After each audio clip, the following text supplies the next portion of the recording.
Hello, this is Keith Owen. Welcome back. Today we're going to be talking about an important topic regarding rolling averages for your columns in your data set. Now we're going to be going over how we calculate a rolling average for sales and revenue. We're also going to be looking at the growth rates for your sales and revenue columns in our data set over here. This is a very important topic because you'll be utilizing this information within your career. And today we'll be doing this within Microsoft Excel and using Python within Excel to do this. And then look forward to future videos on this topic because we're going to expand upon this data set to do other things we use in Python and Excel. And also to look for the uh, file in the description so you can follow along. Anyways, we have our data set. Small data set. As you can see, we got a date column, we got categories of our products and subcategories, and we got sales and revenue figures for those. And what we want to do is we want to get to the point where we can create the rolling average, and we'll get down to that in a second. But first of all, within Python, I have the code already written out, so I'll explain it. So in order to get into Python mode, you go to any cell, type in equal sign, then the letters PY for Python, and then tab into that, and then you start writing your code. So basically what we want to do is we want to create a data frame first. What is a data frame?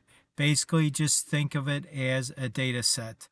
And we want to bring this information over here on the left into a data frame so Python can use it. And the way we do that is just enter in a cell, again, equal PY, tab into your cell, and then type in the range of where it's selected. So this is our range. So XL with the signs, select your range, and you want to select, it'll also automatically put in headers equal true for you. And to commit a Python code within an Excel cell, all you have to do is press Control Enter after everything. Okay, so that's the premise of that. So now we got our data frame. Now what we want to do is we want to be able to sort the data first in order to create a rolling average for any particular column. Now over here we got this code over here. What I'm doing here is I'm creating a data frame and I'm calling it DF. You could call it whatever you want. So DF equals then DF again dot sort values. What you pass into that argument or that function is a list of columns, okay, that you want to sort by. In our case, we want to sort first by category, subcategory, and then by date. So in other words, over here to the left, you could see that this data set is really not sorted other than in date order. But we want to be able to group everything by category first, and then within each category, we want to be able to group by subcategory. So we go ahead and sort those into a data set, okay, or a data frame. And then what df.head does is just basically displays the first 5 rows of our data frame that we created. As you can see here, it sorted, created our data frame, and it spilled out 5 rows, the first 5 rows of that after it was sorted. Now, why do we need to sort our data in order to calculate a rolling average or a growth rate? Let's go over to our next tab, and I'm going to show you over here, and I'm going to read some information off, and then I'll show you over here towards the left why it's important that we sort our data first. Well, in our, if you look at this code here, we have a rolling method over here towards the right. And of course, I'm going to explain everything here. But basically, the rolling method is a position-based, not value-based on a high level, which means that it calculates a rolling window based on the order of rows, not the actual dates or timestamps of any particular column. So if your data is not sorted chronologically within each group, in other words, we're doing this by category and then subcategory, the rolling average will be computed on arbitrary rows, which could mix up months, okay, years, or even categories. That's why sorting is essential. So let's go over here to the right here, okay, just a bit here. Okay, let's understand what a rolling average is. The rolling average is for let's say that we want to calculate on a category basis the rolling average from month to month. So basically, if our rolling average in this case is we're passing in 3 months, we basically want to calculate the average, okay, of the past 3 months for the category electronics, for instance. Okay, and that's what a rolling average is. We grab the last 3 months of sales and we average that amount out because we want to do it by category only, and in our months are going to be in basically January, February, March. In this case, it's not sorted, okay? So we can't do that. So the rolling method, it applies a rolling average on unsorted data in this case. That means the rolling window is being applied to whatever order the rows happen to be in, which may not be chronological. So Excel then, in this case over here, ends up with mismatched or missing values when it tries to display the result, and that's why you get a pound num sign here. So let's scroll down here just a bit. So when you group, let's resize this just a bit. Okay. So when you group by both category and subcategory, each unique combination becomes its own isolated group. So in other words, what you see here, we have electronics, then laptops is one group. The next group is going to be electronics and phones, which is another. And then you have tablets. But as you see down here, we have more electronics category down here. So even though they share the same category, the subcategory makes each group distinct. So when you apply the rolling method inside of each group, which is what you have here, you're only working with the rows that match both the category and subcategory. So in other words, in this case, when we get down to this row here, we don't have a matching category and subcategory to be able to compute the rolling average for that particular category and subcategory. As you can see here, it's not the same. What we want to do is we want to be able to get 3 full rows that have both category and subcategory the same. Then we can compute the average of that grouping together, and then you'll get a correct number instead of this pound num sign here. Okay, so let's go back to our data and let's work with the sorted data. So we have sorted data here. So in other words, now what we want to do is once we get to the rolling average, basically it's going to compute, because we're doing it on 3 months, and you'll see that in a second, it's going to compute the average of the last 3 months for sales column. So when we do the first row, we don't have previous data to work with. So that's why we're getting a pound num error. And we're going to get to the same point once we get to the second row. We don't have 3 previous months or 3 previous rows in order to compute the average. So that's why we got that. But however, once we get to the third row, since this is sorted, we have the previous rows and that have the same category and subcategory. Now we can compute the average of those last 3 rows. So if we highlight this, and we're going to take the average, okay, and it's going to add up these values here for the last 3 rows once it's on this row here, and you'll see that in a second.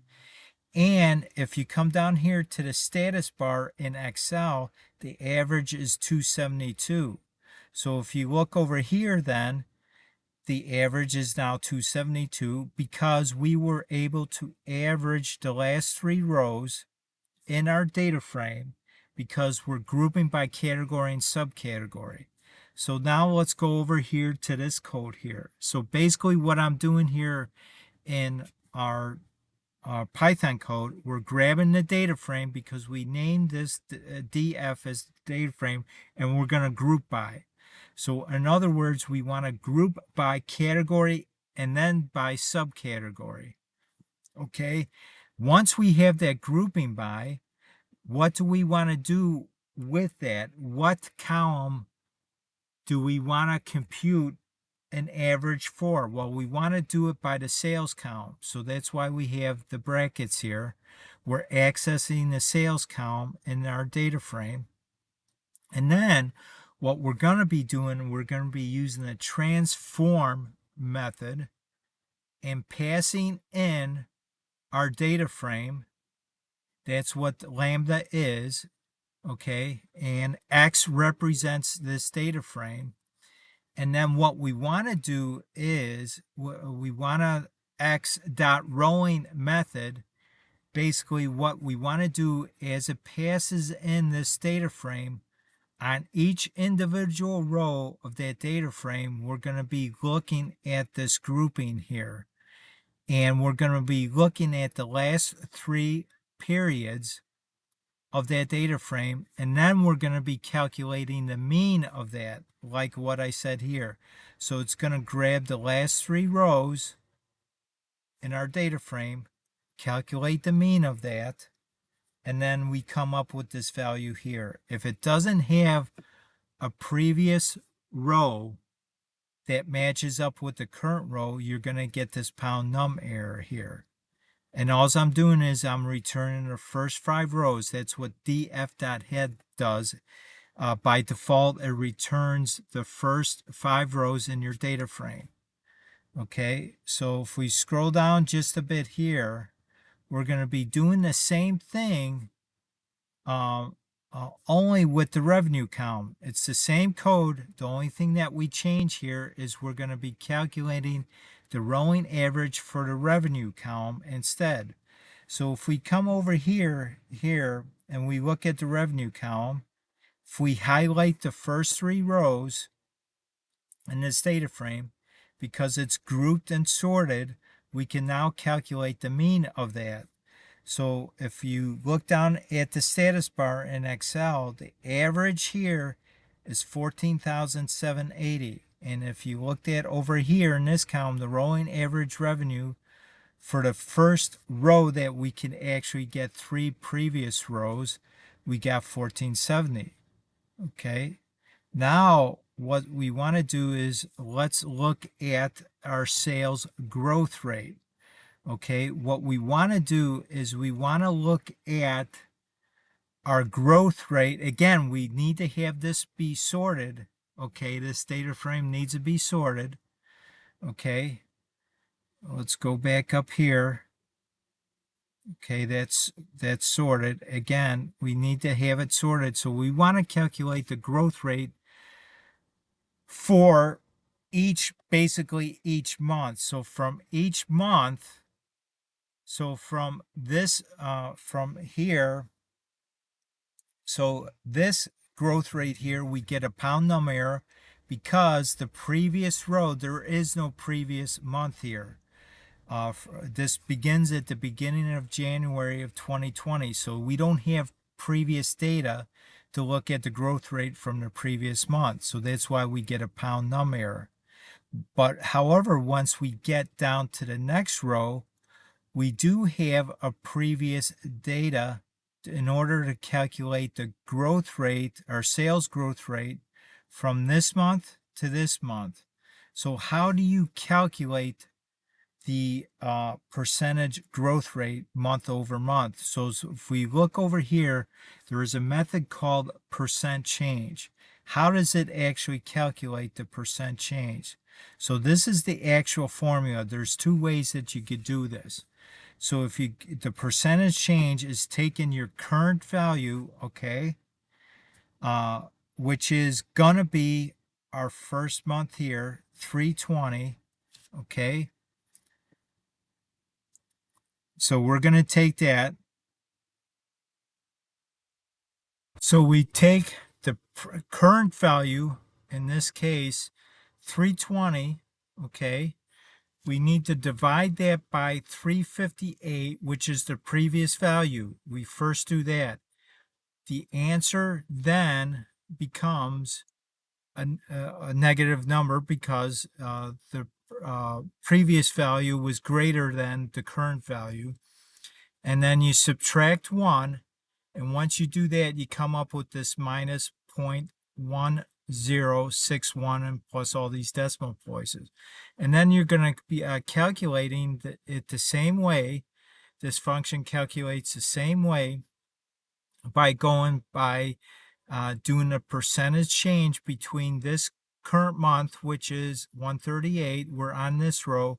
We compare that to the previous row, which was 320, and we use this formula here to come up with the 0.56 negative.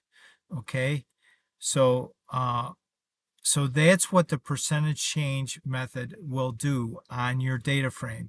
We do the same thing. What is the revenue growth rate? The revenue growth rate, we're going to use the same formula, other than that right here is the only change that we make. We want to perform the percentage change on the revenue column. So if we go over here, again, the same thing. We don't have our previous month to calculate, so that's why we're getting a pound num error on the first row. But once we get it on the second row, now we have something to compare it to. So now we take the current value, which is 25,920. We divide that by 7518. Once we get that number, we subtract 1 from it, and that's how you get the 2.44 in all these decimal points. So that's how that is done. So this is a way that you could calculate the rolling average and sales growth rates on your data frame using Python and Excel. In future videos, we're going to expand upon this data set, and we're going to be creating pivot tables, and then eventually we're going to be creating plots or graphs from this using Python and Excel. I want to thank you for stopping by today. You have a great day, and remember the this Excel file is in the description, and look for that. And again, please subscribe to my channel, and as always, please like and share this video. Thank you, and have a great day.